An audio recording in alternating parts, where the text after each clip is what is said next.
So hi there, welcome back again to the part 3 of this session. We had looked at in the first part just the powers of working with 4,000 files in 2 minutes. So you could put in the comments how long it took you to do the last solution yourself, what challenges you had, and let us know. So in this particular version of solution, we're still following the same rules. The rules are less than 20 lines, do file separation. If you have not watched any of the first 2 videos, the links are in the description. You can go and watch them. But we're just focusing on another way to solve the problem in the last paragraph based on the situation in the first paragraph. So 20 lines of codes or less than 20 lines of codes in this do file, we'll use it to separate the ages.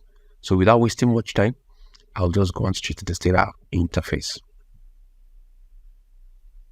So I am here in the Stata interface right now, and this is the second solution. So here, like I said, ideally you should have, the clear command. But here, I would create a temp file for all the ages from 15 to 49.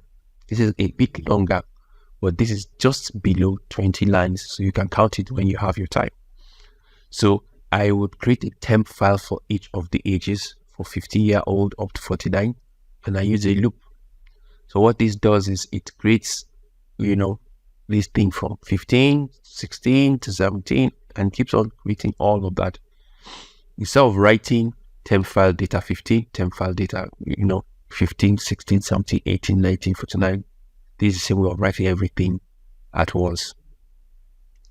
Okay, so the next thing to do is to import the files one by one. In the previous solution I showed you, this is 1,001 to 5,000. So and the purpose of this X had also shown you that as the X loops 4,000 times from 1,001 to 5,000, it keeps on importing the files one by one. And now, in this case, we try to break down the ages. Now, not each file will not have all the ages, but based on the ages, we'll do what we call a preserve statement and a restore statement. We have done that before, so that it doesn't change the file for the period you are doing the loop, because there's a loop here in 14 and a loop here between 14 and 20. What this one just does is that it now separates the files. What it does is it takes out, say, 15-year-olds and looks for all the other 15-year-olds in all the other files and appends them.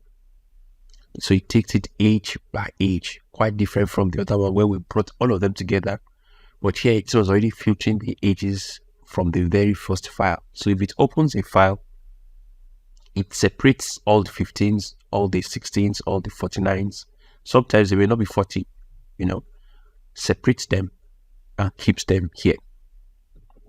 So each of them generates a file, and I'm going to show you how this works because this one's a bit longer method, but it still gives you the same result.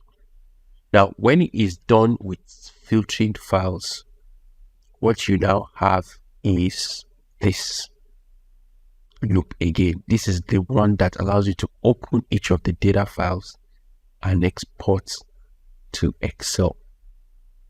So when you run this, it's going to take it a while to run, and this takes longer time to run. It has longer code and takes longer time. You have something like this. Now, I'm not going to take so much time in doing this. I'll just pause the video while this is running, and then I will show you what the results look like. So this is what the results look like. It creates a data file. So it creates all the data files for all the ages. That's what it does here. But now in the video you saw it, I just did a few so that you can see what happens. It's a temp file, remember, so it deletes it so you don't see anything. But the results are always the same. So that's what that is looking like. It's still running, I guess. So let's look at the running file. So it's every time it worked here, it was creating a file and appending. If it opens the first file and finds 15 years old, it separates all the 15 years old and calls it data_15. It goes to the next file. It sees any other 15-year-old, it takes it and adds it to the first data_15.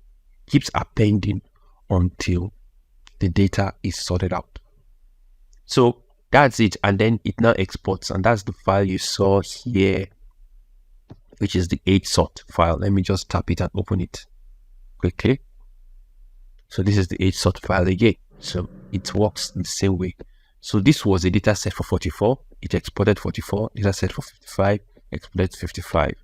So it's quite long, but that's basically how this particular method works. So I hope this has been useful. Please just try to do your own. Let's see what you can do with 4,000 files in a couple of minutes. This may take longer because it's actually producing a lot of Excel sheets. Not Excel sheets, Excel tabs. Oh yeah, sheets within a file, sorry. It's producing a lot of Excel sheets within an Excel file. So I hope this has been useful, and I hope to see you in the next video. If you have another method of solving this too, please just write in the comments. If you have questions, write in the comments. I'd like to provide all the support I can in spite of my tight schedule, but we can optimize Stata to do a lot of powerful things for us, produce a lot of Excel sheets in very unique ways. So keep your fingers crossed. There's still something piping up. Make sure you are subscribed. Make sure you have shared this video. We are about just to start. We just scratched the tip of the surface. A lot of videos are coming up, and I'm sure you are going to enjoy what you're about to see. So keep your fingers crossed. I'll see you in the next video. Bye.